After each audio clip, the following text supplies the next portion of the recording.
ever be charged or convicted? No. What you're saying is, whoever killed JonBenét will get away with murder. Yes. Mystery to the paranormal. Part 1. The Nightmare After Christmas. So on August 6, in 1990, a beautiful girl was born named JonBenét Ramsey. She was full of life, a spunky girl, and just your average kid who loved to play.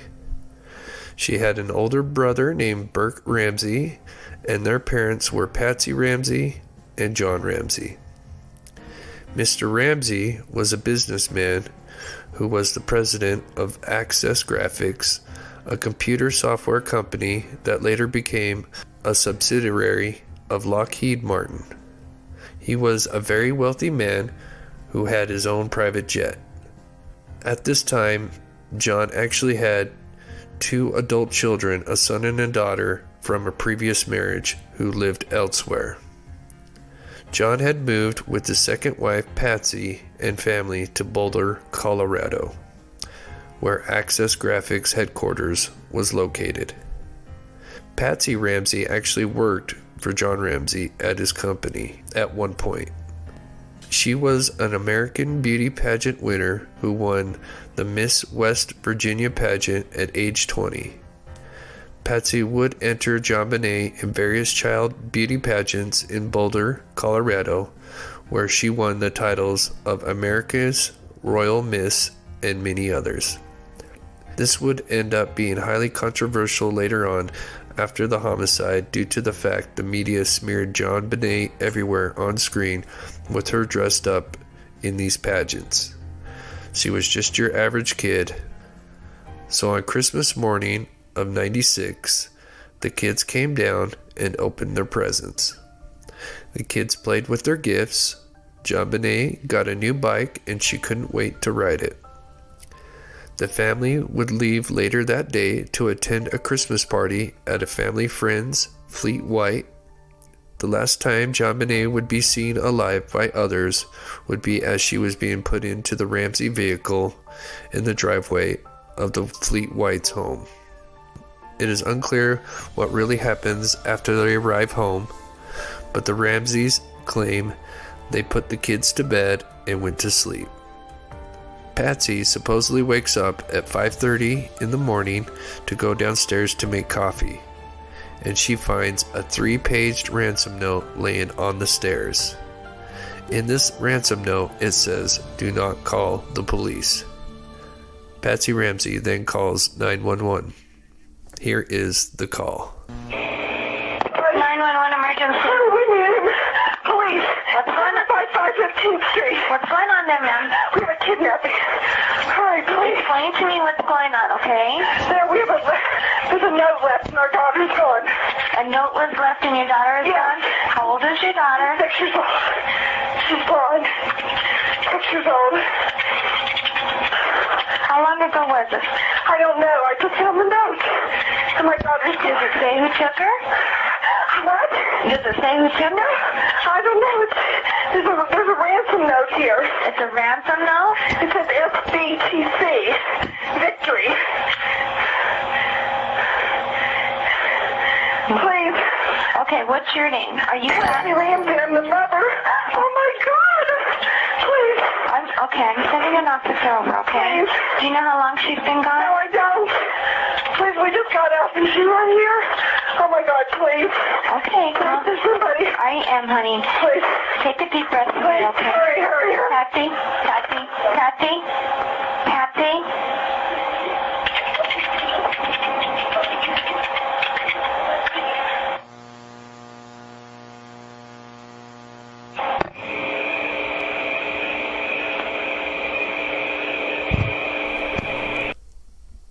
One of the biggest things noticed about this call is why Patsy would hang up on the dispatcher.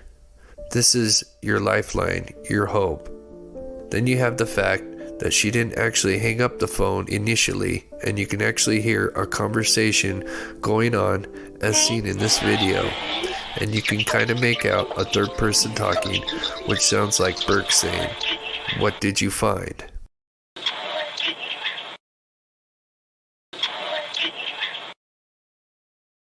The problem with this is that the Ramsey claimed Burke was still asleep during this time.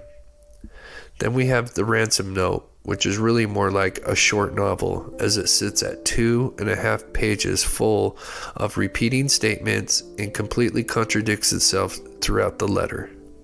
The ransom letter goes on to explain that a small foreign faction has kidnapped their daughter, and that if they go to law enforcement, that they will behead JonBenét. In the letter, it says that they want $118,000 for the ransom. Not $120K, not $200K, $118K. A very specific amount. Note that John Ramsey was worth a couple of million during this time, and they just only wanted $118K. Suspiciously, this was close to what John Ramsey would have received for his Christmas bonus that year, which turned out to be $118,223 for his bonus that year. The other problem with this letter is that it had quotes in it that were similar to major Hollywood movie quotes like "Don't grow a brain, John," which comes from the movie Speed. Note, the Ramseys also had a bunch of movie posters in their house. Before 6 a.m., police officer Rick French arrives at the Ramseys. As he is greeted by Patsy, he notes that she is still in full makeup and wearing the clothes that she was seen at the party the night before, which would suggest that she did not go to bed like she stated later to local law enforcement.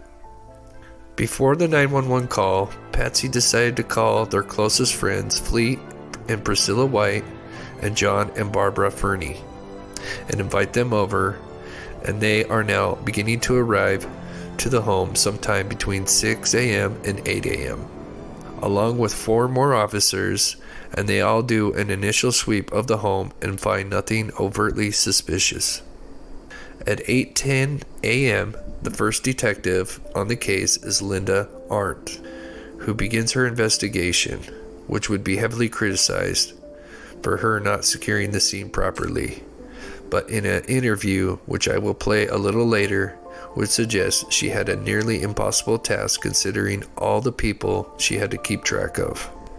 At 10:30 a.m., John Ramsey goes missing for at least an hour, leaving the house to supposedly pick up the mail. It's later determined this couldn't be true given the family's mail was delivered through a slot in the front door. At 1 p.m., Detective Arndt tells a resurfaced John Ramsey that she wants to conduct a search of the home. John immediately grabs his friend Fleet and beelines it to the basement.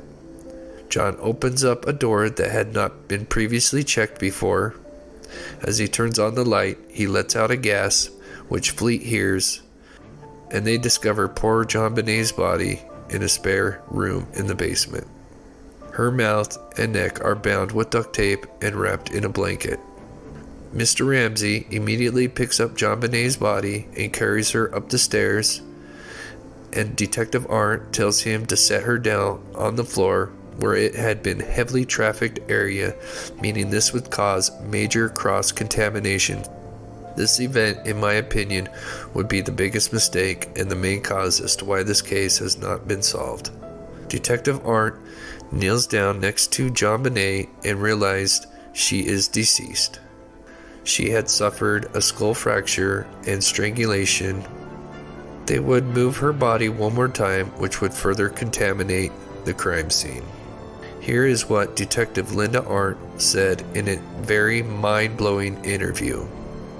She says she did all morning make mental notes of all things curious, including, she says, the fact that Mr. and Mrs. Ramsey remained apart in separate rooms for most of the day.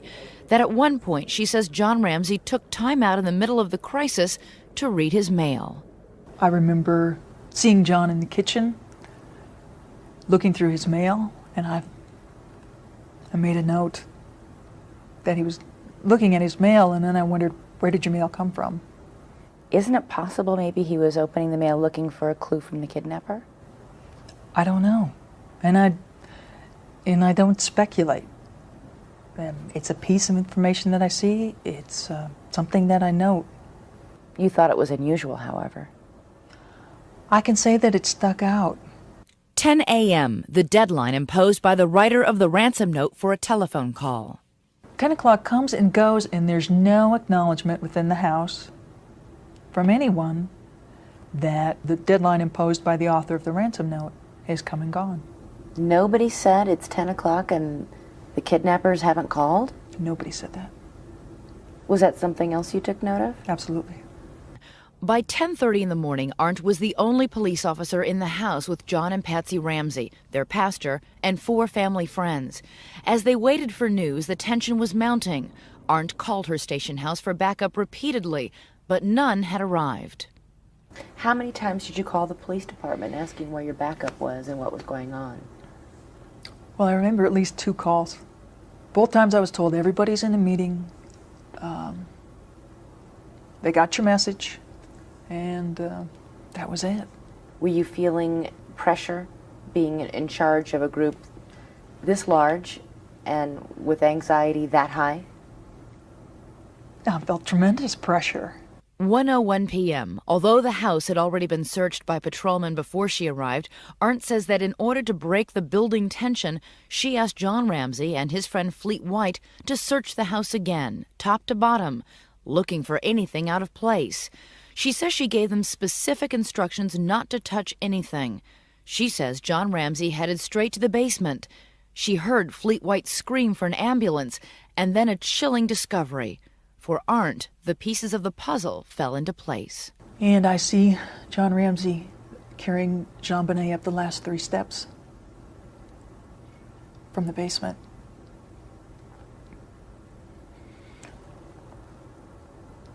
And my mind exploded. And everything that I had noted that morning that stuck out instantly made sense.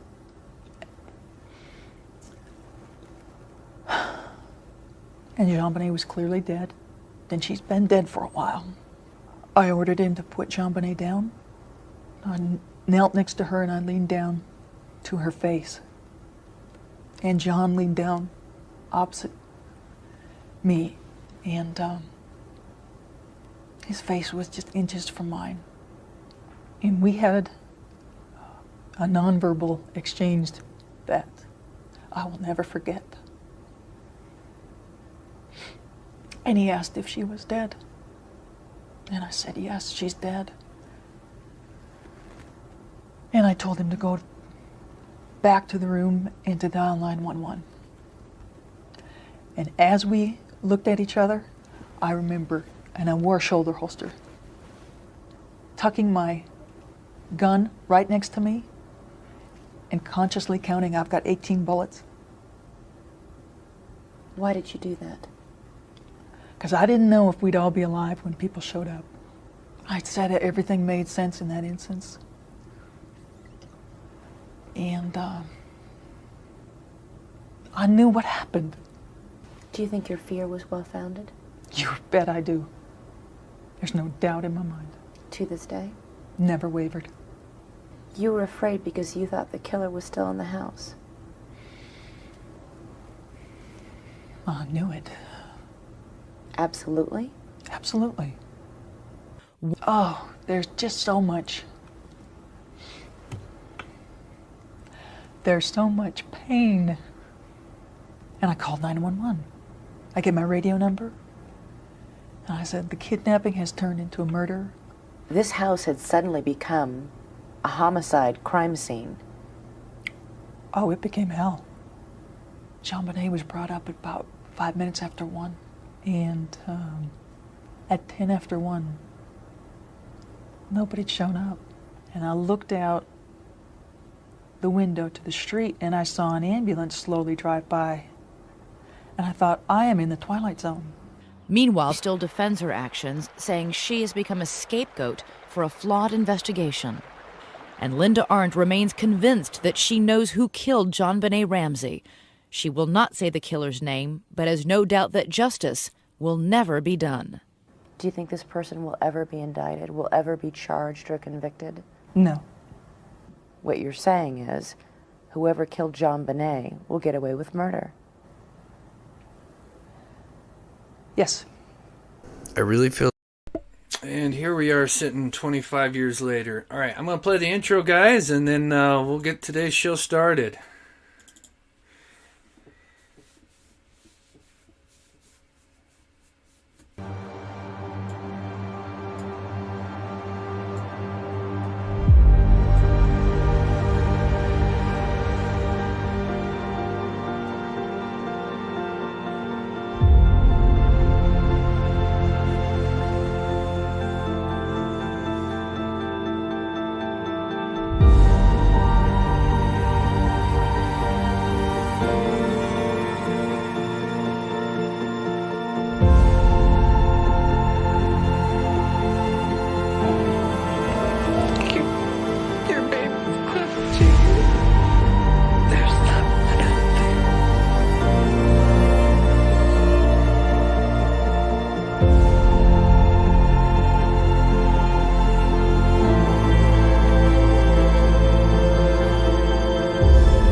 What's up, Mob Crew? I'm Chris, and also today's missing person case is Thailand Pernia. Also, today's missing person case is Destiny. Today's missing person case is Haley Bible. Also, today's missing person case is Isabel Grace. Also, today's missing person case is Alexa Ware. Today's missing person case is Also, today's missing person case is Aaron Teresa Lawrence. Today's missing person case is Jessica Marshik from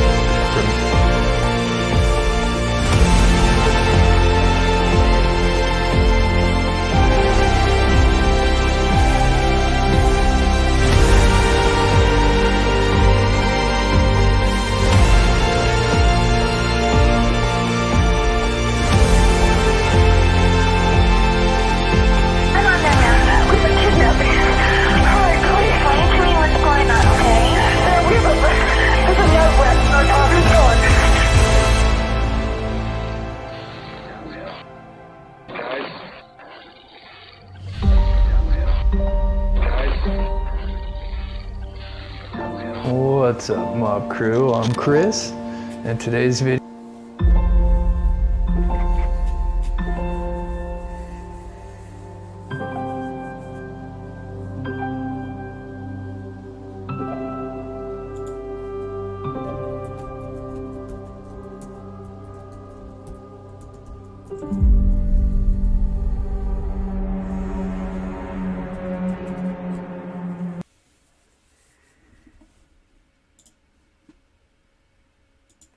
What's up, everybody? If you could put a 1 in the chat, if you can hear me all right.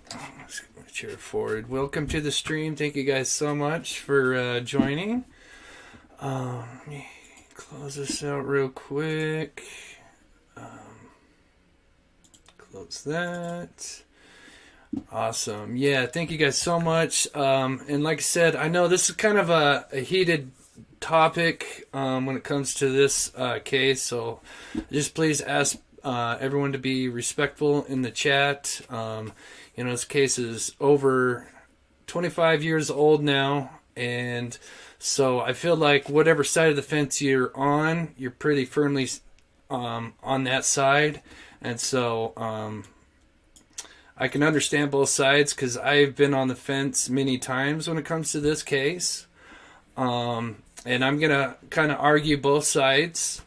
We'll go over some suspects, not all of them because there's too many, but we'll go over some of the more popular ones. And then we'll talk about the intruder theory, go over the ransom note a little bit, just touch on a little bit of things here and there, and talk about the DNA, which John Little, I know she posted something just a minute ago.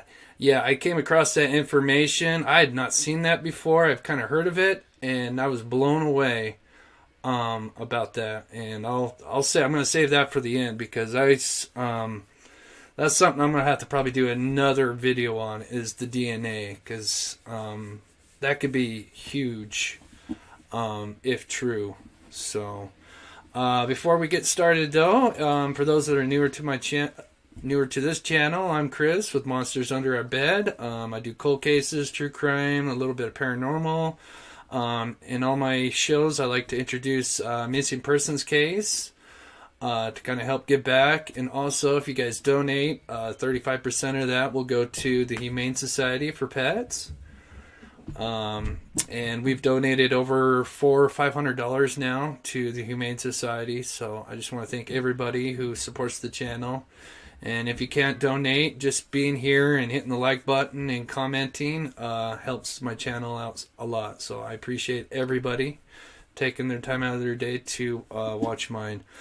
Okay, unfortunately, I got a bad picture right here. So this is Joseph Michael Bolduc. I apologize. This was a bad picture. I guess I downloaded. But he was last seen on August 26, 2017 in Goodyear, Arizona. This is a special request from his sister. So I'm going to, I'll probably save that for later. But yeah, his sister sent me an email, and this is her brother who went missing in 2017. So, and there's a lot of people that go missing in Arizona, which I'm going to have to touch on. And then we've got Gary Burns. This is also a special request. This is from Turkey. This is a rare occasion. I've gotten a request from a different country, but this was sent in from, I think, Patricia. So it looks like he was last seen in Turkey in August 2016. And I got a better picture of him, but that's Gary Burns. Here's a better picture. It looks like all these pictures of me getting are bad quality, but this is Gary Burns, last seen in 2016 in Turkey. And then one more. This was another special request. This is Jason Landry. He was last known to be driving in San Marcos, Texas, in Missouri City, Texas, on December 13th, 2020. So that's been a little over 2 years he's been missing. So thank you, Aaron, for the animals. Great job, Chris. Thank you so much, Aaron. And yeah, we're almost at the end of the month, so we'll be turning in donations again. So I appreciate that. So yeah, if anybody has, a friend or a family member that has gone missing recently and they don't have the exposure, you can email me with the details, and I'd be happy to show them in a future video. So, all right, let's get started. So, today, like I said, this is part 3. So I played, well, I just played part 1. I didn't have enough time to play part 2, but I've got part 1 and part 2 of the JonBenét story. And part 1's basically just the overview of the first 2 days. Part 2 is basically kind of what the Ramseys were doing after, and how it was kind of suspicious that they weren't talking to authorities right away. And so I will put links to those videos as well if you haven't seen those. So, and today is going to be, we're going to talk about the suspects. Steve says, if you as a law enforcement investigator can't find a murder victim in the house, then I'm certain you as a law enforcement investigator working the case can't find the killer. Ooh, I like that. I like that. And thank you, John Little, for the $30. Thank you so much. Yeah, your comment about the DNA, I'm going to save that for the very end, buddy. But that's crazy you mentioned that, because I just came across that information and my jaw dropped. Absolutely dropped when I saw that. And so we'll probably touch on it just a little bit at the end, but that I'm going to have to probably do a whole video on that, because if true, that's wild. But thank you so much for the $30. And for those who don't know, Steve is used to be in law enforcement, so he has a lot of knowledge when it comes to this area. So I'd love to have him in the chat, because he's got a lot of experience in that kind of field. All right, so let's start off with some suspects. So as you all know, if you've been following the case from day one, is we got John Mark Carr. In 2006, a former school teacher confessed out of the blue to the strangulation of JonBenét. Carr was arrested in Thailand facing child CP charges.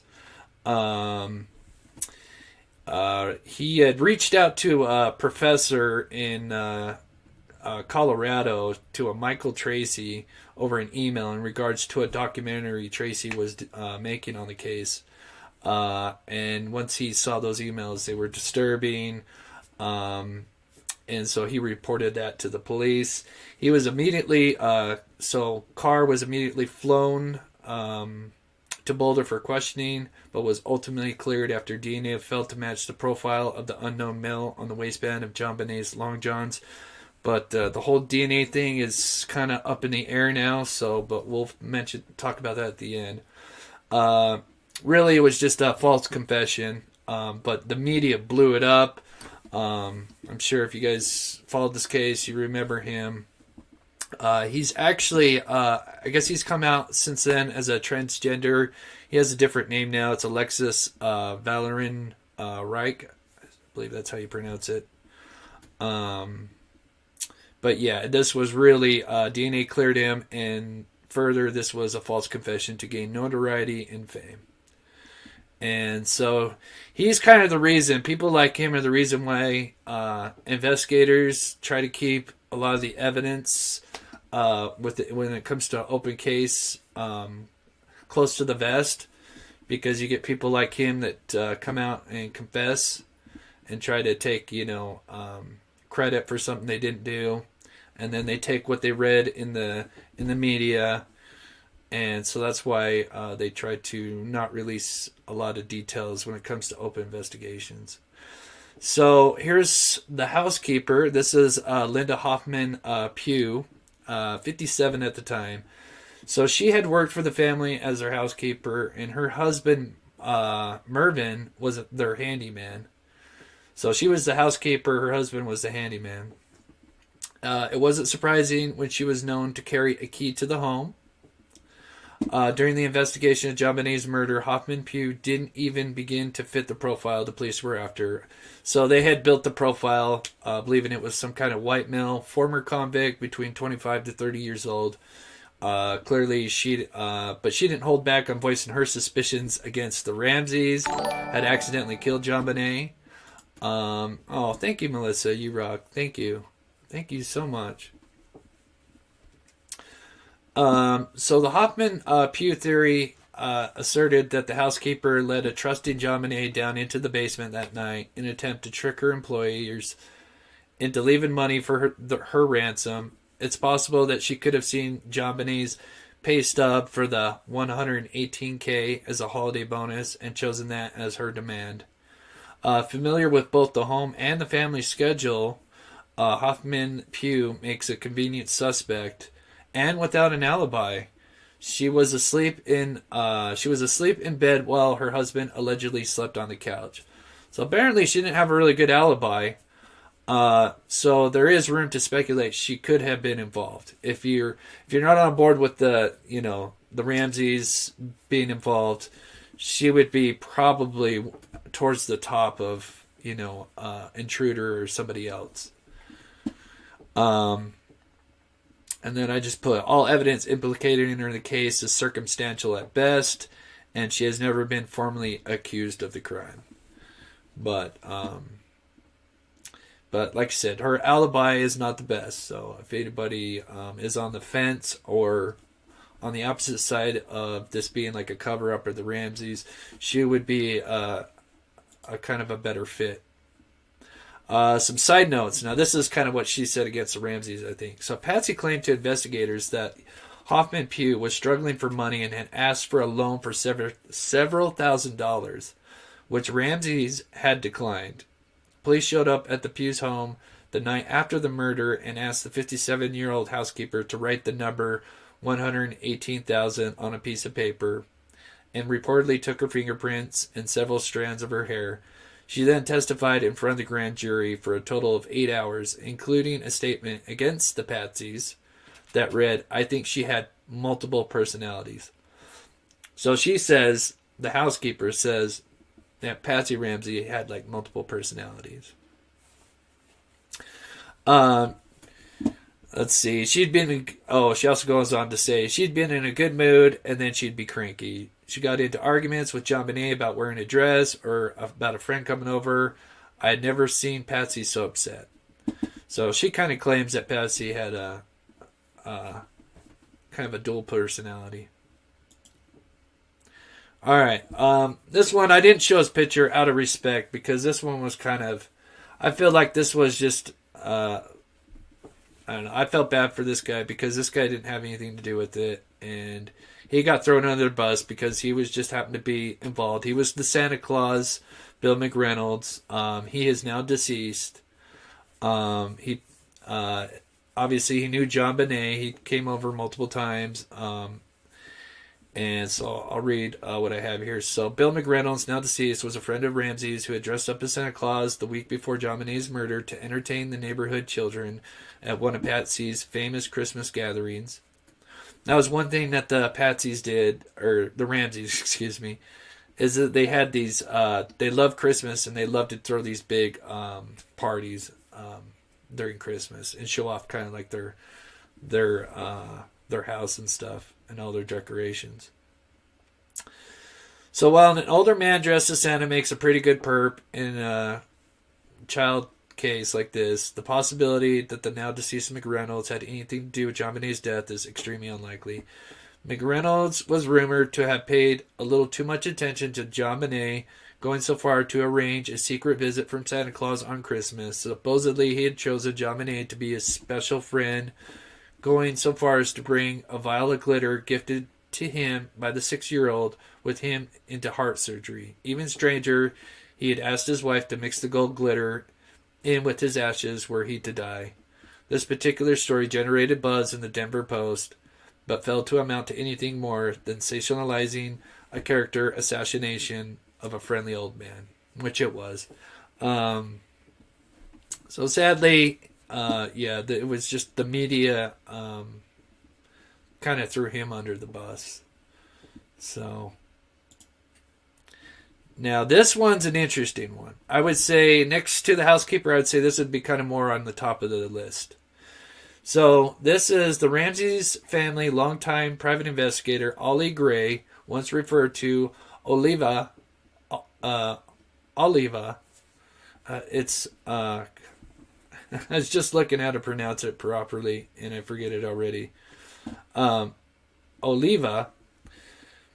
So let's see, where is it? So this is Gary Oliva, and let's see, where is it? So his ties to the JonBenét as a bombshell arrest in the case, in the Boulder PD for failing to consider him as more of a credible suspect.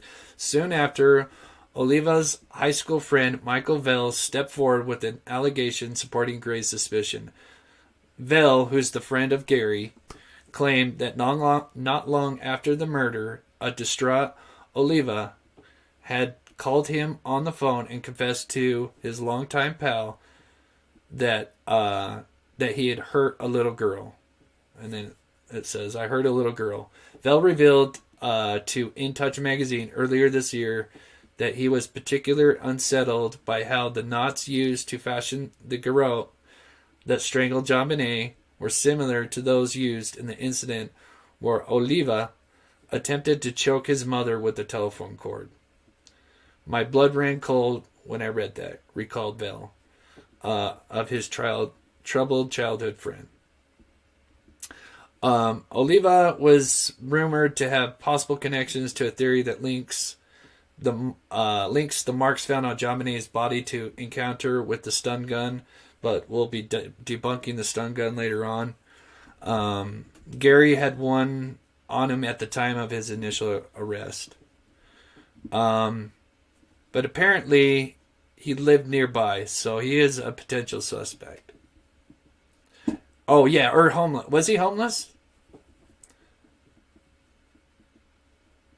Yeah, Run Chase. Yeah, like I said, these are just kind of like the some of the more popular known suspects. But yeah, most of these people were not. So now moving on to, and then I'm going to save the intruder theory, so like the unknown theory, for the end. So I'm kind of arguing both sides as we go.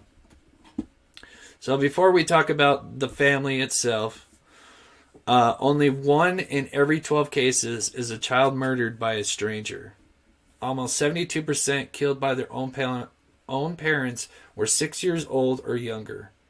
And 1/3 of the victims were just babies under 1 year of age. And so usually in filicide cases, moms are just as likely to be killers as dads are. So fathers at 57%, mothers at 42%. So it's almost 50-50. But, so 1 in every 12 cases is a child murdered by a stranger. And that just fits with the case with Lily that happened over this last weekend, where we found out it was her own cousin. So, all right. First, Patsy Ramsey, JonBenét's mother. Patsy Ramsey took whatever secrets of that morning she had with her to the grave when she passed away after a 13-year-old battle with ovarian cancer that eventually spread to the brain. Though both she and her husband John were formally exonerated in 2008 thanks to developments in DNA technology, many still suspect that Miss Former West Virginia accidentally murdered her 6-year-old child in a fit of rage over bedwetting accident that covered it up post haste. So one of the biggest things is that JonBenét apparently had a thing with bedwetting, and one of the theories is that Patsy got upset and in a fit of rage, she maybe slammed her head against the bathroom. So I'll read this next part, which goes into that. So first, it's been speculated that while cleaning up yet another one of JonBenét's bedwetting accidents, which are said to have occurred with some frequency, Ramsey flipped the switch and slammed the little girl's head against the side of a hard, blunt surface like a bathtub. Second, JonBenét was found with a rope around her neck, tightened by a homemade garrote, determined to have been fashioned out of a paintbrush taken from Patsy's paint kit that lay nearby. So on my side notes here, I got DNA supposedly cleared her. So I put supposedly because we'll talk about the DNA at the end. Patsy Ramsey is suspected of writing the ransom note wearing, this is key, wearing the same clothes from the night before. Law enforcement noted that she had makeup on when they first arrived at the scene. So after she called 911, when one of the first responders got there, they noticed that she had makeup on. And she was wearing apparently the same clothing that she was the night before at the Christmas parties.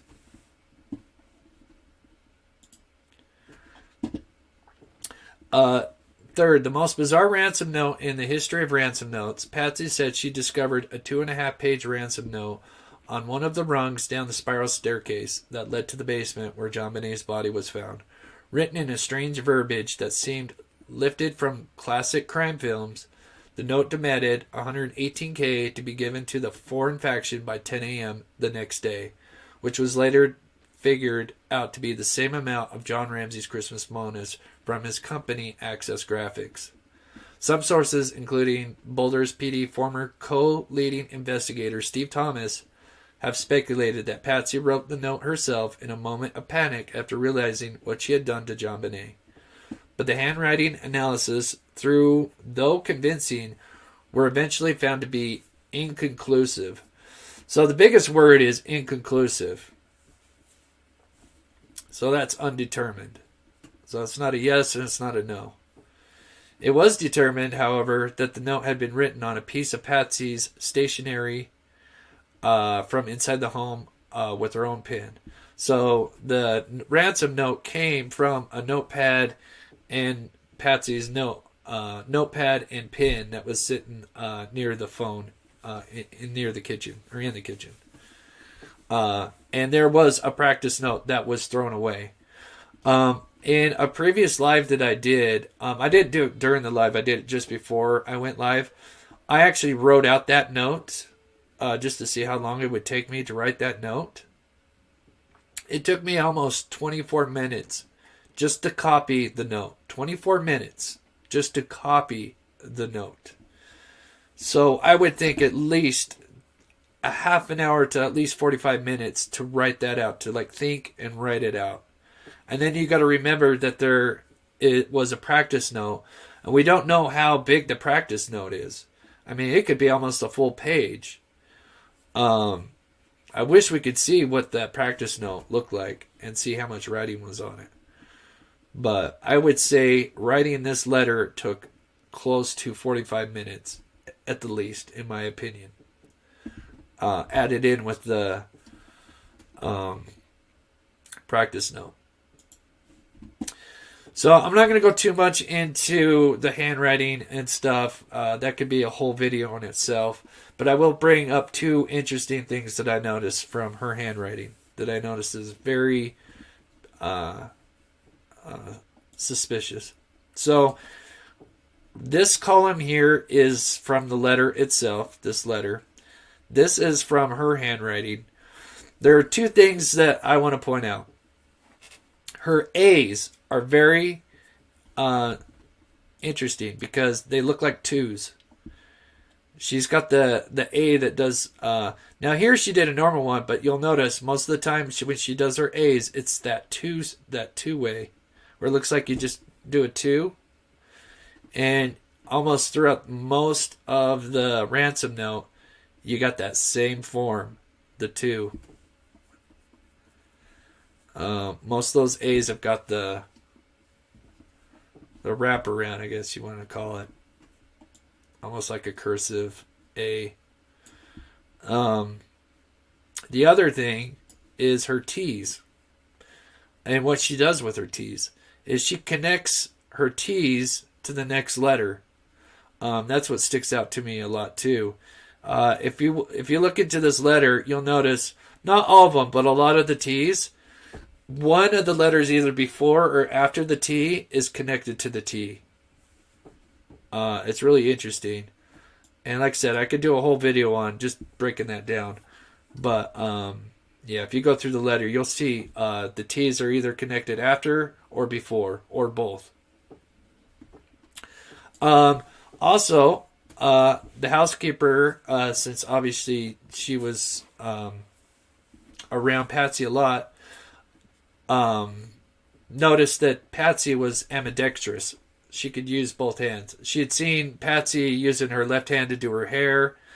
So I think what probably, if she wrote the letter, which I think she did, in my opinion, and that's just my opinion, is she probably used both hands to kind of, and probably because using just one hand, you'd get sore. Because my hand was so sore after copying that for 23 minutes. But I think she probably did a little bit of both. She probably used both hands. There's something also that sticks out to me in the letters is you'll see, especially with the L's, is you could tell whoever was writing this was nervous. This is not the best. Like, see how it says wheel right here? I mean, you could tell, like, this is written, like, nervously, in my opinion. That's how I get it. The other thing, is they had a specialist look at this, and they were trying to determine if a female or a male wrote this letter. And there were some words that stuck out that more fit that a female or a woman wrote this versus a male. And that starts off with the first part of the note, which says, "Listen carefully," which I think is huge because that's something like your mom would say. All right, listen now, boys. Listen here, guys. It doesn't seem something more versus a female would write than a male, from what this expert would say.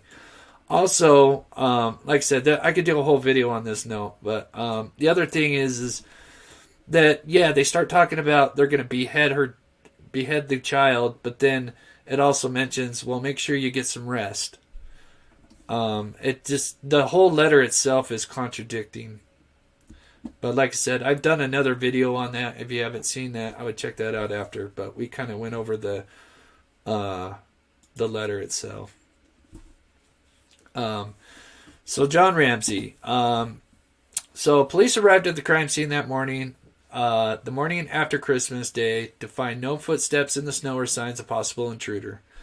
Detective Linda Arndt, the first police officer to arrive at the scene that morning, looked around the house to no avail. Eventually, she sent John Ramsey and his neighbor Fleet White to search the house for anything unusual.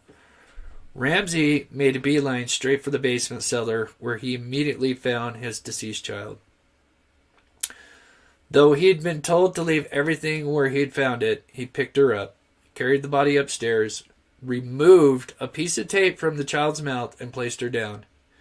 He even covered her up with a throw blanket, further destroying vital physical evidence. And this is my biggest problem with the whole DNA, besides this new thing that I learned, but we'll save that for the end, is how can someone, I can understand Patsy and Burke being cleared of DNA, but how can the one person who literally carried the child, picked her up, carried her up the stairs, placed her down, grabbed the blanket, placed her over there, and then picked her up again, and had, because Linda Arndt told her, because she didn't like where he had placed her, because he kind of placed the body like in the middle of everything, and so she told her to move the body again, further contaminating the crime scene. But how can someone who contaminated the crime scene and literally was carrying her body, is the last person known to touch the body, be cleared of DNA? That I can't wrap my head around that. The DNA that they have, supposedly, is in her lower section, in her panties and in her long johns. So how can he, let's say if there was him and another person, let's say if they were carrying her unconscious body, he had the top half of her body, and this other person was at the lower half. How can that, there could be two people.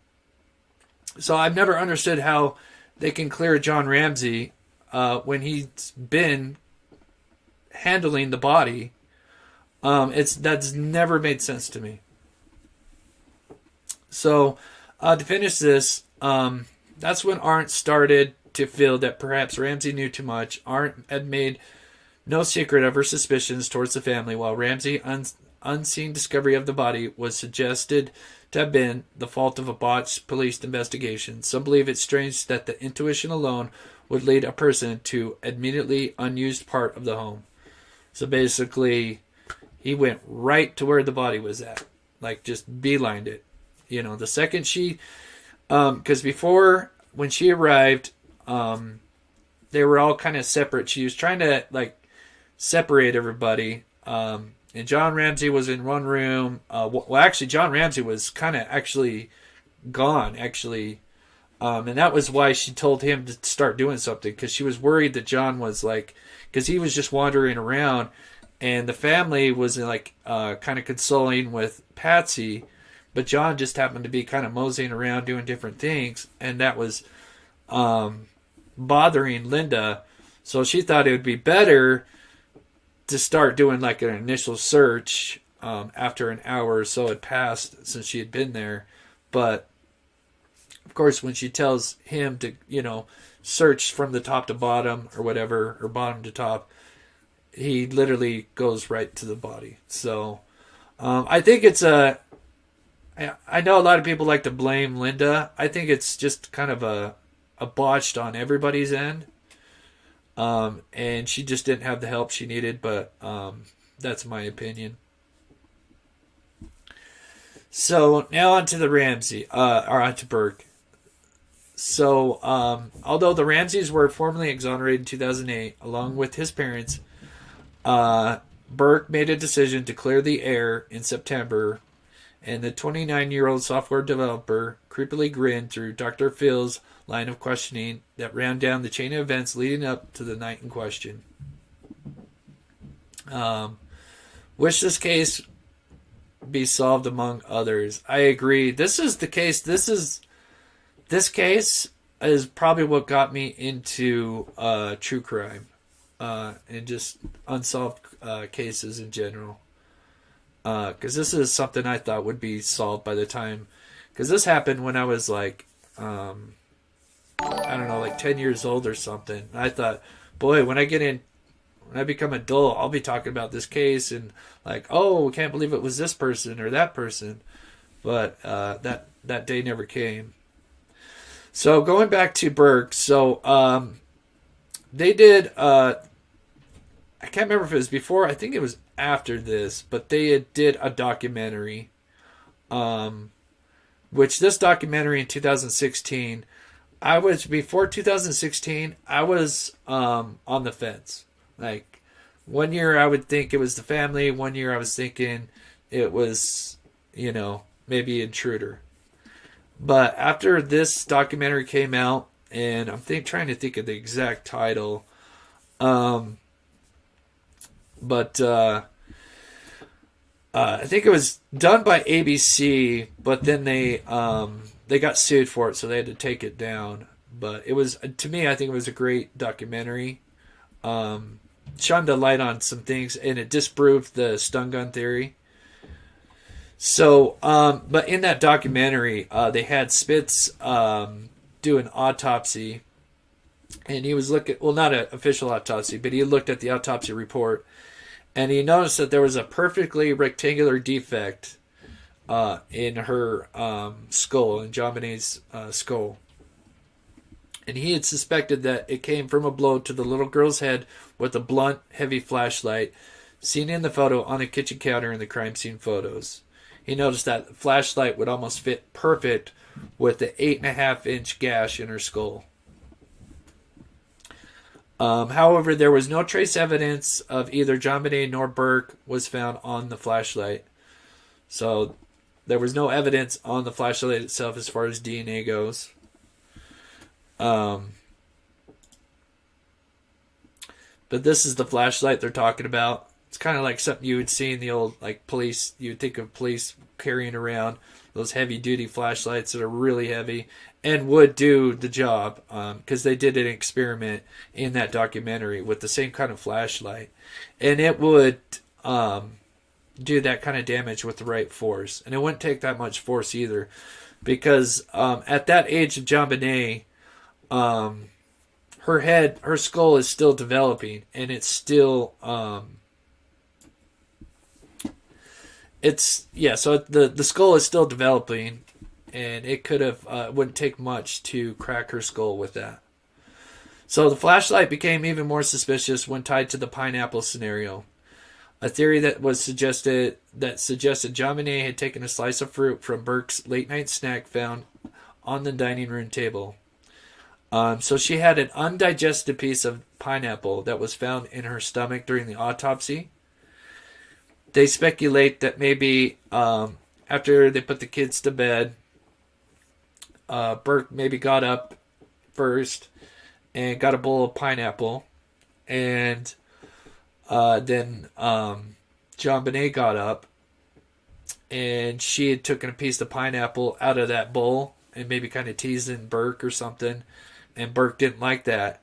And so the theory with the Burke theory is that he grabbed something like the flashlight out of anger and smacked her over the head, and not trying to kill her, obviously, but didn't realize what it could do, and obviously pretty much cracked her skull. Then they think that along with the Burke theory is, so with the stun gun, the biggest problem with the stun gun theory is that the marks don't line up. If you guys remember, here's the marks, and she had a couple of them. This is on her back, and I think she had one on her side of her face as well. I think she had 3 areas. I know 2 that I can think of right now. But she had these marks, and they always theorized that this was from the intruder using a stun gun. But as you can see, they matched up a prong here, and they don't match up the width of the prong. And I'll go more into that. But there was a train set in the basement, and these train sets have these prongs that stick out. And there's what you call the male ends and the female ends. And you have these ends, which have these two prongs that stick out, and it's literally a perfect match to these the width. And it's theorized that after he had knocked her out, he had grabbed a piece of the train track and was checking and poking her to check to see, oh, hey, you know, are you okay?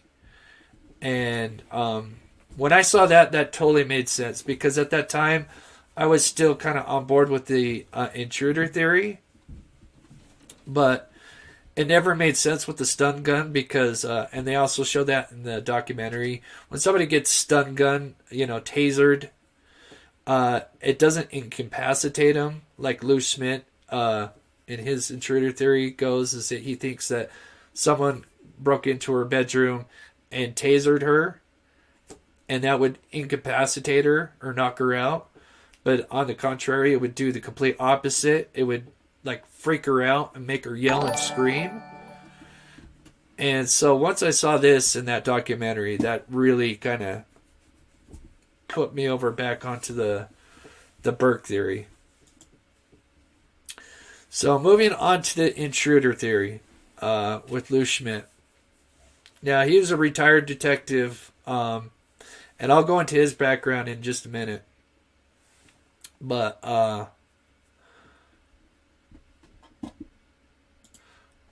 Steve says, any hard object when striking a skull will create large lacerations. Oh, yeah, and especially probably with her, you know, like I said, at her age, that skull's still developing. It's not as hard as an adult's is. So, his intruder theory, now the problem with the basement is, so he thinks that somebody came in through the basement. And there's the biggest problem with that is so, and he does a video where he shows him going through the basement window. But there's multiple problems with it, but one of the biggest ones is this is from the crime scene photo itself, and there's a giant cobweb that's undisturbed. And for somebody to get in through that, unless you've got really skinny hips, you're going to disturb that area, and you're going to take out that cobweb. And so, and then to be able to go back out, and there's two problems with this theory, is coming in and not disturbing this cobweb. The second is coming back out, and I will show you guys that. Now, when people saw this broken window, what some people don't know is that they had locked themselves out of the house multiple times, the Ramseys. And so what they did is, apparently John, not too long before this murder happened, that same year, is he had to break this window. They just never had it fixed. So they could open up the window and then climb through and unlock the front door. But this was, I'm not sure exactly when, but this was months before the murder. So Smith believed it was possible the intruder came through the basement window, but there are many flaws to this theory, including the undisturbed cobwebs and also the suitcase, which would have most likely tipped over when trying not to stand on it. Notice Lou Gehry places the suitcase up against the wall, and we'll talk about the suitcase. So Ramsey's said this suitcase was not theirs in the beginning. They're like, we don't know this suitcase. And this is a crime scene photo. This photo right here was a crime scene photo, so nothing had been touched or moved. So this looked good. This looked like, oh, you know, could be an intruder. And he used the suitcase to climb back out. And they said, oh, we don't know whose suitcase this is. Well, it was later discovered that this was John Andrews.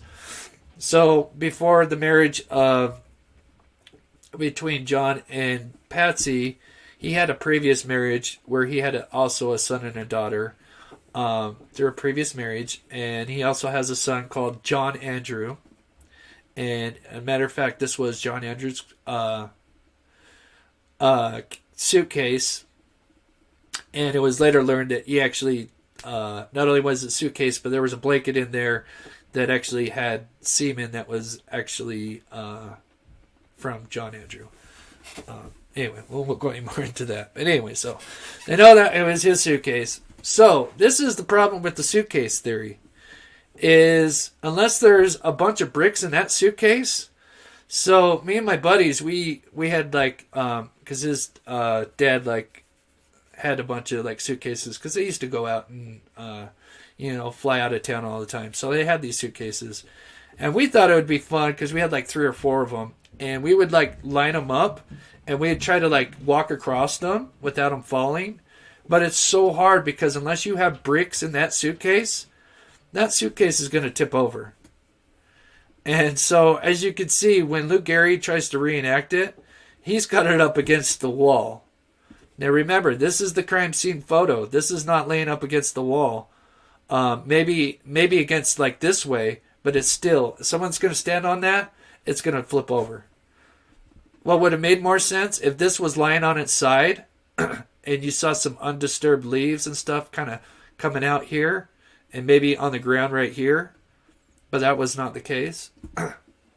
So sadly, although it was it's not a bad theory, in like thinking about it, but when you actually break it down and what was there at the scene with the cobwebs, it kind of falls through. So,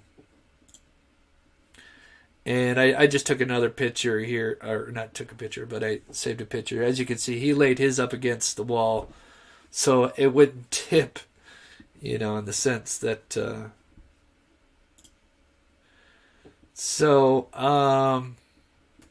now the intruder theory, other intruder theory, is that they could have came from the balcony.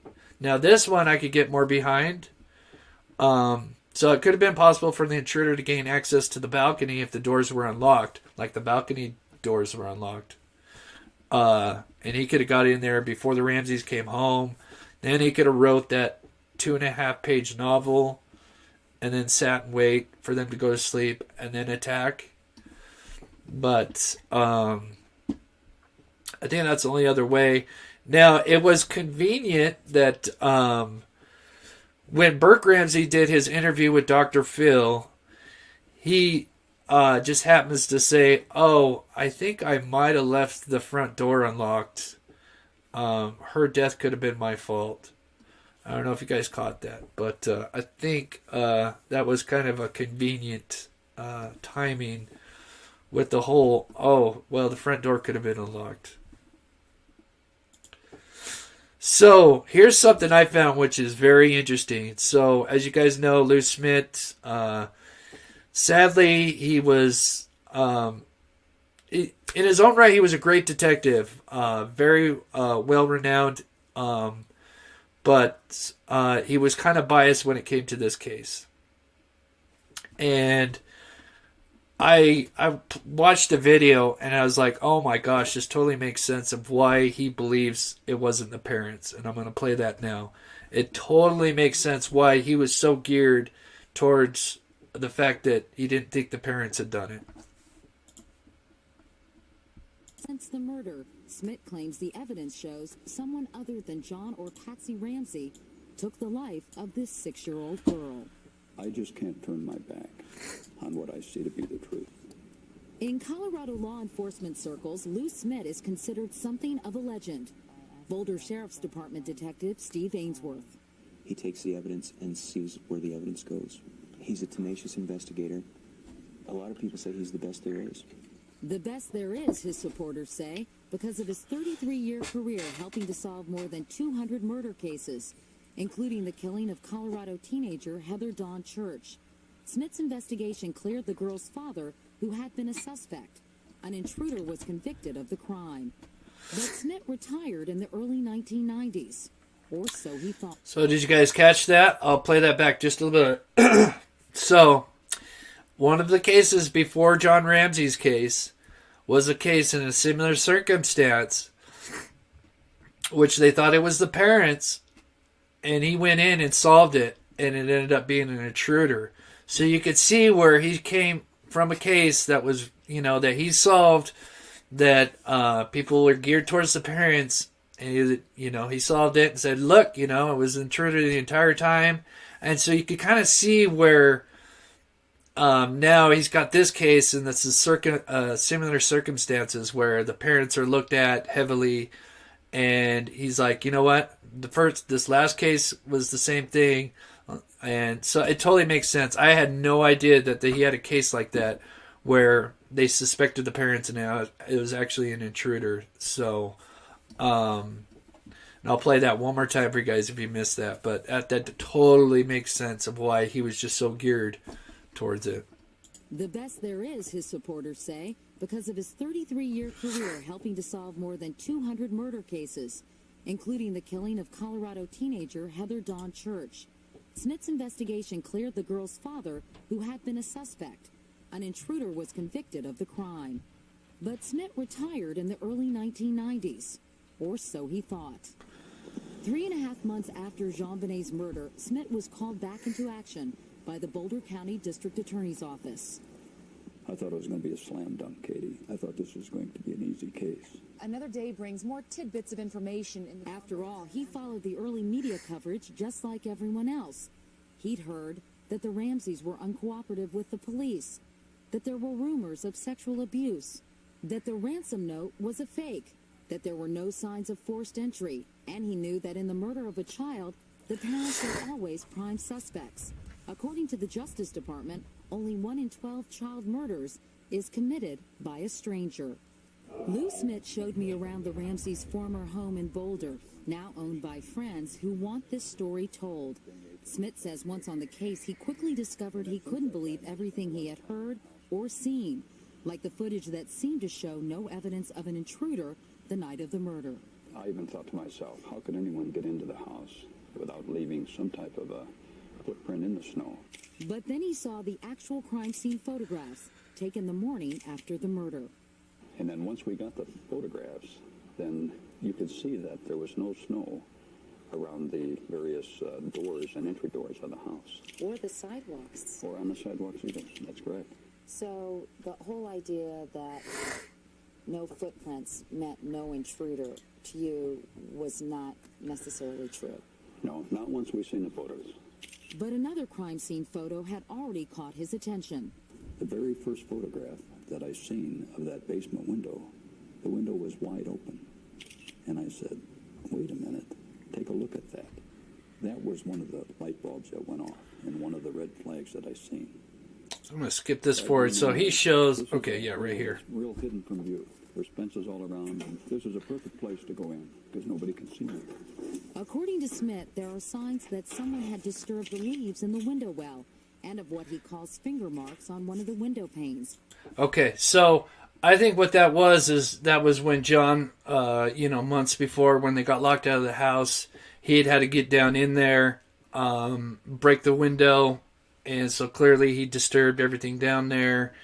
And that's what he was looking at, is just the disturbed scene that came from John Ramsey when they got locked out of their house and had to go through the basement. Possibly from someone wearing a glove. He also points to what he believes to be a shoe scuff on the wall. And he says there are imprints of a high-tech brand boot, apparently not owned by any family member, in the wine cellar where JonBenet's body was found. And that high-tech boot print has learned that it was his John's son owned a pair of high-tech boots. So that all the boots and fingerprint, they've all been debunked one way or another. So anything that there was like a footprint or a handprint, they've all been figured out one way or another. And it was just one of the Ramseys or another when it comes to random footprints or fingerprints. And he says a suitcase placed under the window to help an intruder get out. And see, we just talked about how that would... that's going to be a problem unless there's a bunch of bricks in this suitcase. Because that suitcase is going to tip. I know it firsthand. A suitcase placed under the window to help an intruder get out. Wouldn't there have been footprints then on the suitcase? To me, I do see an area that looks like a very partial footprint. But the intruder theory still raises many questions. If someone were in their home, how could John and Patsy Ramsey not have heard anything from their bedroom while their daughter was dying a violent death? A neighbor across the street reported hearing a fairly shocking child's cry between midnight and 2 a.m. Yes, that's correct. Now, this is interesting, and I want to look more into this, that the neighbors did hear a scream, and I'll play this. Many have said, if that's the case, then why didn't John and Patsy Ramsey hear it as well? And that's a very good question to ask. Smith says he has an answer, and it has to do with the unusual design of the Ramsey home. He says the parents would have heard nothing because JonBenét was murdered all the way down in the basement, 3 floors below. But how did a neighbor hear a scream that the parents did not? Smith points to a vent pipe in the basement boiler room, where he says the most brutal part of the attack took place. This has an open end in the basement and also an open end to the outside. It acts almost like a megaphone. Myself and other investigators have stood in the basement and whistled and yelled, and you can hear it clearly at the Stanton residence, and could barely hear it upstairs. We walked upstairs to John and Patsy Ramsey's former bedroom. This is where John and Patsy Ramsey's bed was. And if the intruder theory has any legs, then you believe they wouldn't hear the scream that the neighbor across the street heard. That's correct. And if you'll also notice, even the windows on the side, they're very thick, double-strength windows. And there's no window on that particular side of the house where the scream would exit out that vent. But even if you accept all that, there's another question. When would an intruder have had time to get into the house without anyone knowing?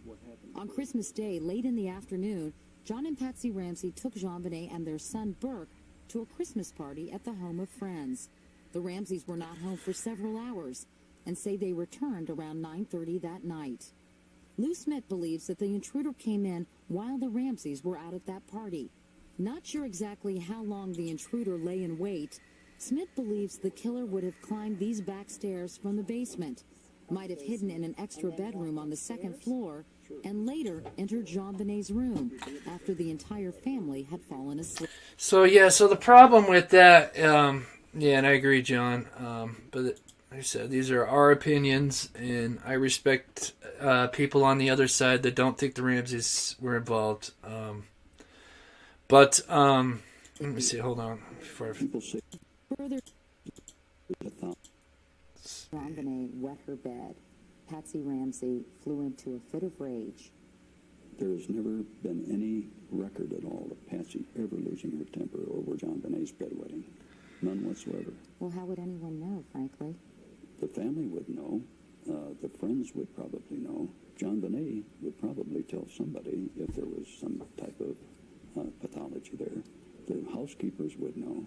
What's more, Smith says the crime scene evidence disputes the bedwetting allegation.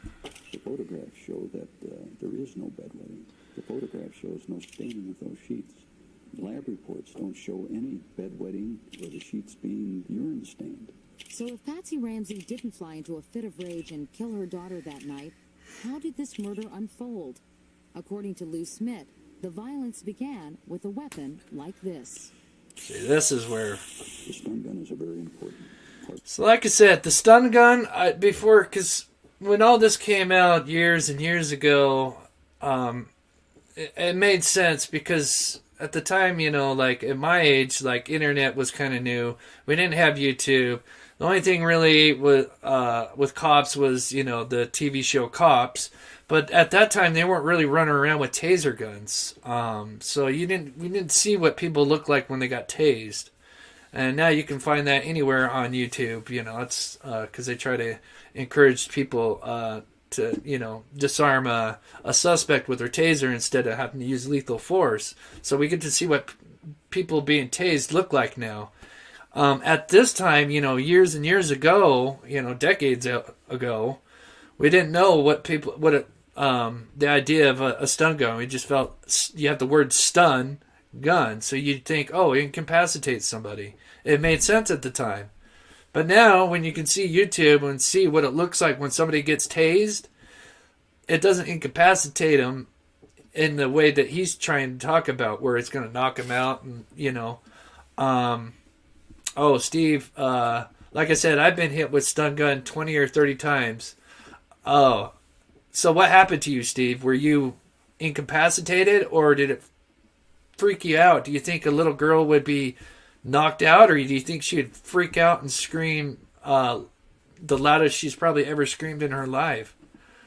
That would be my opinion. I've never been hit by a stun gun. Well, kind of, but that was toned down. Only the tasers left. Oh, that's another thing. Yes, I think I have that too. Okay, onto the DNA. Let's see, did I have that? I left that out. I did leave that out.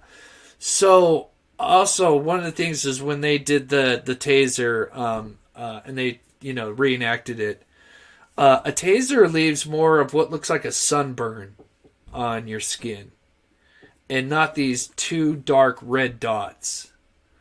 And as you can see, this is a guy just poking himself, just pressing these prongs against, and as you can see, it leaves these little indentations right here. That would be consistent with these, and like I said, this matches up with these. A stun gun leaves more of what would actually see how her back is red, almost like she's sunburnt. It would leave something like that in a wide area. From what the documentary when they reenacted it.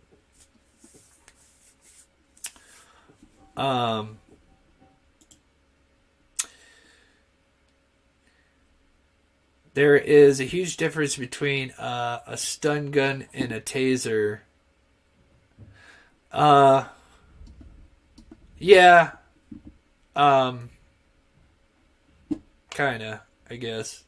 I don't know. I'm not an expert on that, but I just know that the theory he's talking about is not going to incapacitate a little girl. It's probably going to freak her out.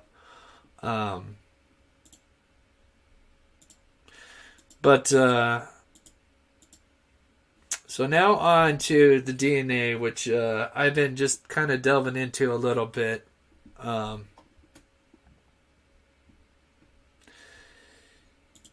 You can still dry stun with you can still dry stun with taser. I'm not sure what that means. You can still dry stun. I'm not sure what that means, Steve. Sorry. Dry stun with taser. Maybe that's how. Are you talking about how you apply it? I'm not sure. If you can explain what you mean, though, I appreciate it. I don't, not familiar with I've never had, I have a stun gun, but I haven't really used it, or taser. So, on to the DNA. So, this is something that came out in 2016, is that the DNA, supposedly, yeah, that's what I was thinking, tasers and stun guns were the same. Aren't they the same, really? Like, is a taser... Now... Let me just look this up real quick here. You guys got me questioning. Stun gun versus tasers.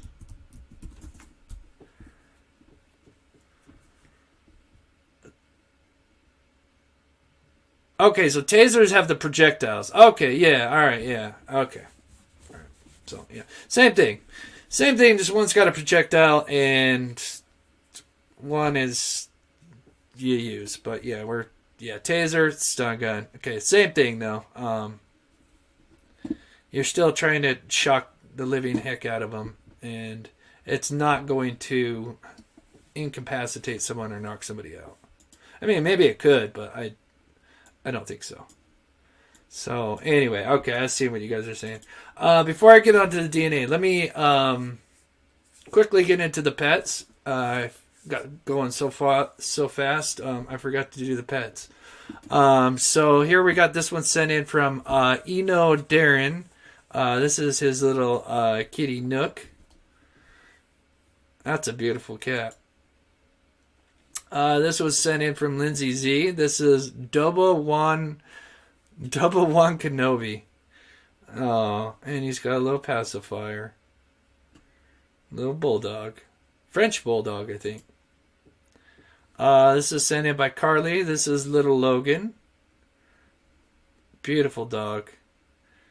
Husky, I believe. And then another one, Carly. This is Xena. Like Xena Warrior Princess, I believe. Very cute. And then we got from Sharon. We got Bella Grace, little orange-white tabby. Just hanging out. Oh, that's not a pet. So, thank you guys. If you guys want to send in your, if you haven't seen your pet shown, please email me. And we'll show them next time on my show. Just email, send your pictures in, email in the subject line the name of the pet and your YouTube name so I can shout you out. All right, I'm going to end the poll with 150 votes. And then we'll talk about the DNA just for a little bit. So, with 150 votes, I would say 3/4 of you believe that this was something to do with the Ramseys being involved. So, yes, if one of my mods, my wonderful mods, could please drop my email. After taser is deployed, shot, you can always follow up by pressing prongs to suspect and apply as necessary. Right. So I guess in this case we're just talking about stun gun because they didn't really have like tasers back then. I mean that was like that was 25 years ago. So they really only had maybe the stun guns. All right. So back to. Yep, there's my email. Thank you, Lady M. I will. Matter of fact, what I'll do is let me pin that at the top for those that want to email me. All right, let's get into this last little bit here. Okay, so I came across, this is what John Little was talking about in the beginning. And I've got to do some more research before I talk a lot about it. But I came across this because this kind of came out in 2016 and it's been touched on, actually it was at the very end of 2016, it's almost 2017. So, it says, Boulder police and prosecutors are planning a new round of DNA tests on key evidence in the unsolved 1996 murder of 6-year-old JonBenét Ramsey. 9 News and Boulder Daily Camera have learned. The move comes in the wake of a joint 9 News/camera investigation that uncovers serious... here, make sure everybody can see this. Zoom in here. Investigation that uncovered serious flaws in the interpretation of the previous DNA testing on the panties and long john the girl was wearing when she was killed late Christmas night, 1996. Serious flaws in how the DNA was interpreted during the testing. Lacey was a long-known believer in the Ramseys' innocence, something others noticed as early as June 1998 when Boulder police detectives put on a detailed 2-day presentation of evidence and sought either charges against John and Patsy Ramsey or grand jury investigation. The experts consulted by the camera and 9 News suggested that Lacey may have been guilty of confirmation bias. a phenomenon in which investigators become so blinded by their own theories that they give credence to evidence that supports them and ignore evidence that does not. The lab that performed the DNA testing, for example, told Lacey in March 2008, remember, March 2008 is when they were exonerated with this whole DNA thing, that it was likely the 2 samples found on JonBenét's long johns came from more than 2 people and should not be considered a single source profile. Let me say that again. Should not be considered a single source profile, according to the documents obtained by the Cameron 9 News. But in exonerating the Ramseys with the 3-page letter made public July 9, 2008, Lacey failed to disclose any of that, writing that previously identified profile from the crotch of the underwear worn by JonBenet at the time of the murder matched the DNA recovered from the long johns. So, I won't get much more into that, but I'm good to do some more research on this. But they're saying that there could be more profiles on these items, and that they could have gotten the profiles wrong. And if that's the case, this whole DNA and exonerating the family could be completely off. Which, could you imagine the backlash if they messed up on that, something like that? So I'm going to be doing some more research, but because as you know, from 2008 to 2022, it's been 14 years. That's a long time for advancement in DNA. And man, if they messed up on the whole what they have, that would be huge.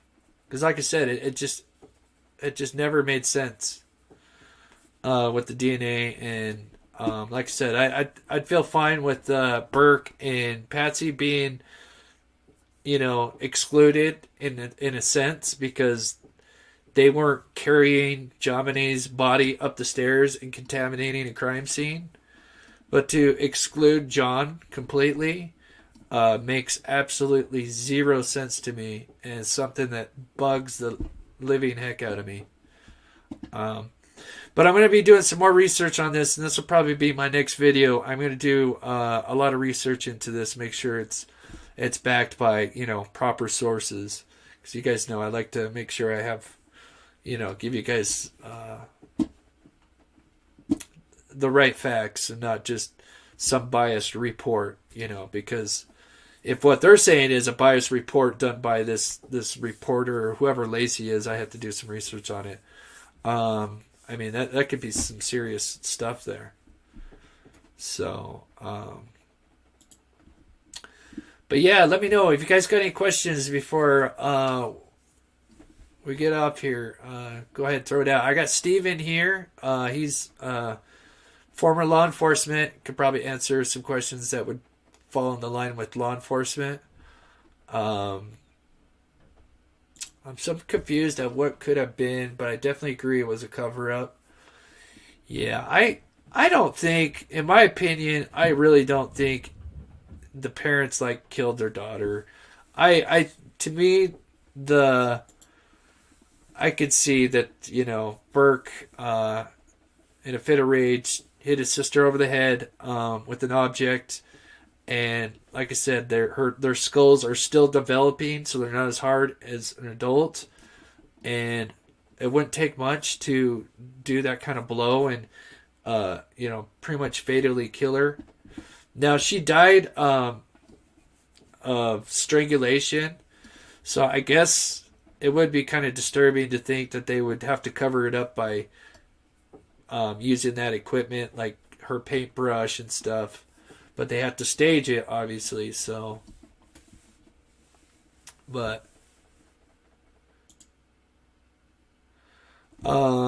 you also think it's a brother's side. In my opinion, I like I said, I have been on both sides. Multiple times, both sides. But when it came to that 2016 documentary, they poked a lot of holes in Lou Schmidt's theories. A lot of holes. And then the stun gun, and then when they had the train track thing, that kind of, for me, that just put me on the one side of the fence, and I haven't moved since. And it made most sense because the ransom letter to me stinks.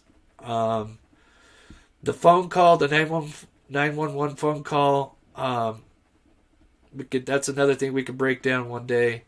There's some flaws into that. They say Burke was asleep, but you can hear a third person talking. That's in my first two videos. So,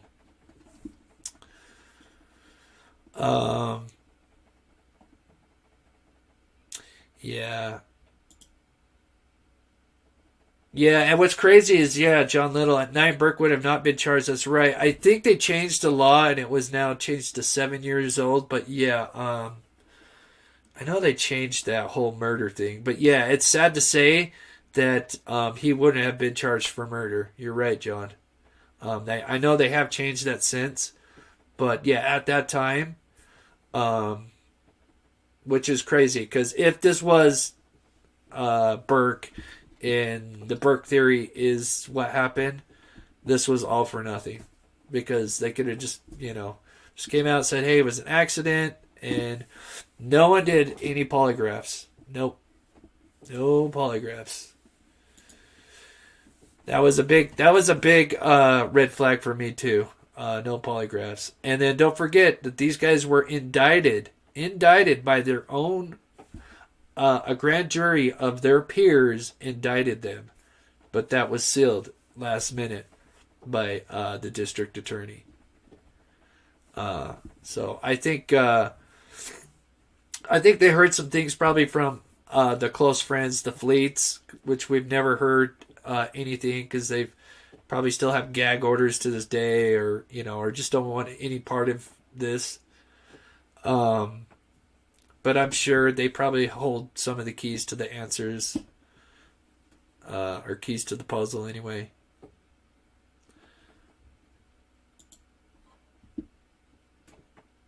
Yeah, he was. He was younger than that. I think he was 9 at. I think he was. She was 6. He was 9, I think. Right, 1 or 2 years older than him. So.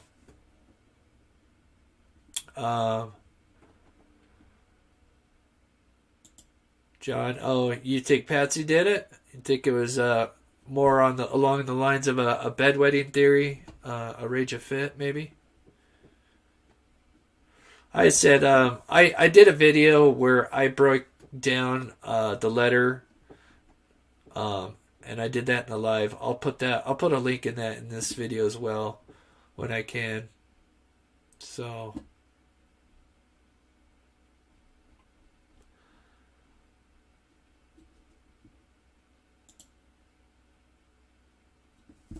I'm sure they would have called 911. Pets, I think, would have cared for a long time. I think kids are always hurting each other and parents seek medical help. So if Burke had done something, I'm sure they would have called 911. Patsy, I think, cared for her for a time. Oh, I see what you're saying. Yeah. Could they charge the son today if he did do it? Curious. I don't. That's a good question, because at the time he was at that age, he couldn't have been charged for murder. So I'd almost say no, but I'm no lawyer, so I don't know. There's always a civil suit that could be charged against him. That's kind of out of my expertise. Was she drunk that night? Well, they did come from a Christmas party.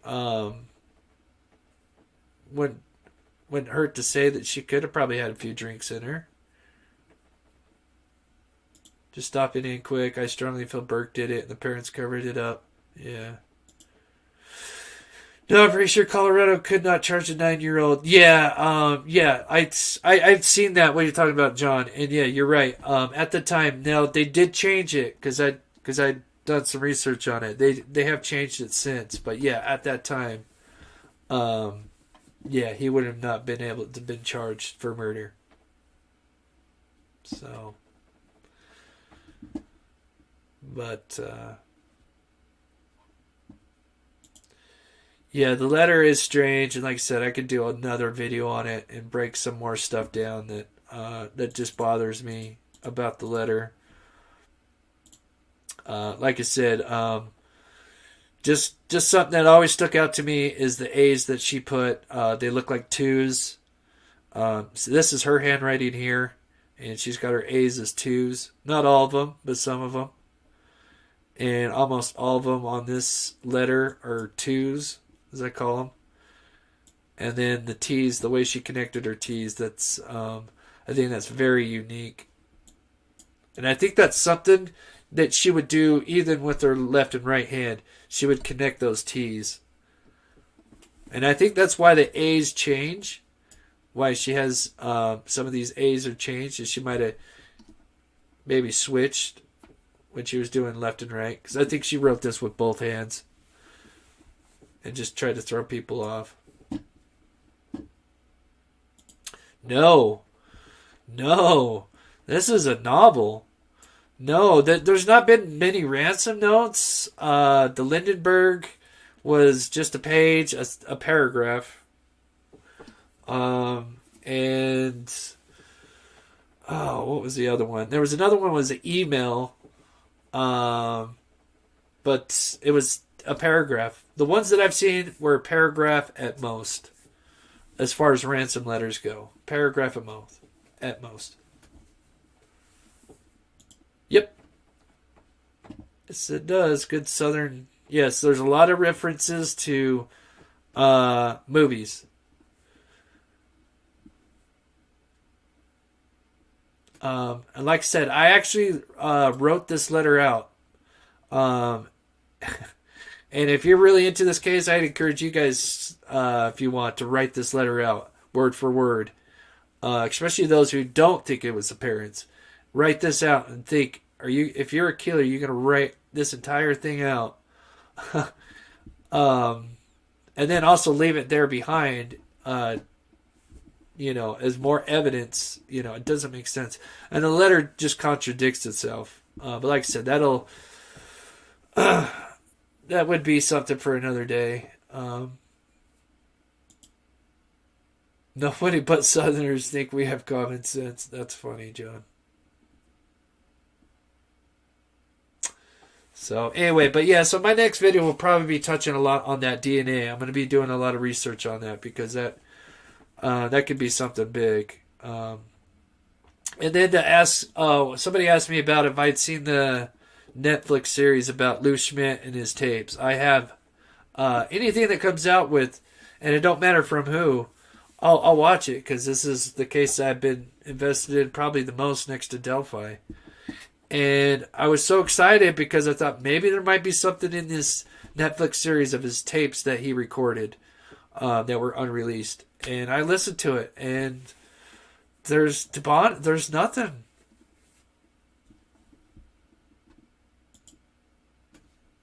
Yeah, if I kidnap Chris, note would go like this: contact to follow, no police left. Yeah, it would be short, to the point. Yeah. That's funny. But yeah, I was so disappointed with the Netflix series because there was nothing really. It showed how much work he put into it, which I feel bad in a way, but I mean, he's trying to solve it with one hand tied behind his back. He was being biased and not looking at the whole picture. And now it makes more sense after seeing this little clip that, he'd solved a previous case where the family was the main suspects and it turned out to be an intruder. So that totally makes more sense now that all of a sudden, he's trying to, clear the parents. But in the Netflix series, it just shows how much work he put into it and all these different suspects and all these categories he had. But really, at the end, there was nothing Nothing new, really. It's just sad. But laugh out loud, not a novel. Did he have coffee while writing it? Yeah. Oh, thank you, Myra. That's so sweet. Anyway, guys, I think we'll end it there. Like I said, if you guys want to send in some pet pics, emails at the top. I will put links to part 1 and part 2. I played part 1 at the beginning of this video, but I'll put the links to those. And I did a live show where we talked about that note more, the ransom note and stuff. So, and then I think my next video will be talking about the DNA. So, as far as upcoming videos, we're going to be doing part 3 for the Brandon Losses story. Tom N has been doing some great research. He's doing some testing for that. I'm breaking more of that 911 call down as well. There's some things I'm taking a look at. And then, of course, next month is Skinwalker Ranch. And like I said, we're going to go around my birthday or something. I don't think before or just after my birthday, we're going to go to Skinwalker Ranch. So I'm super excited. So, and then, of course, Delphi. Of course, Delphi, I always touch on Delphi at least once or twice a week. So, but I appreciate everybody. I appreciate everybody trying to be respectful. I feel bad for Brady because Brady has been with me. He's always in the shows. I just wish Brady, you just got to be careful what you say, Brady, because it makes it hard on the mods to, but, and thank you, mods, for all your hard work. And then thank you, everybody, for donations. Melissa, thank you for becoming a member. I will be doing After Dark special on this topic. So if you're a member, I do kind of a 30-minute show after the live show for members only, kind of just going over some things that I might have forgot to discuss in the live, or something that I feel is not appropriate to talk about during a live show. But so if you want to become a member, you'll get access to stuff like that. So, but from here, I will say thank you all for the support, and I love you guys so much. And stay safe out there, and we will see you guys tomorrow.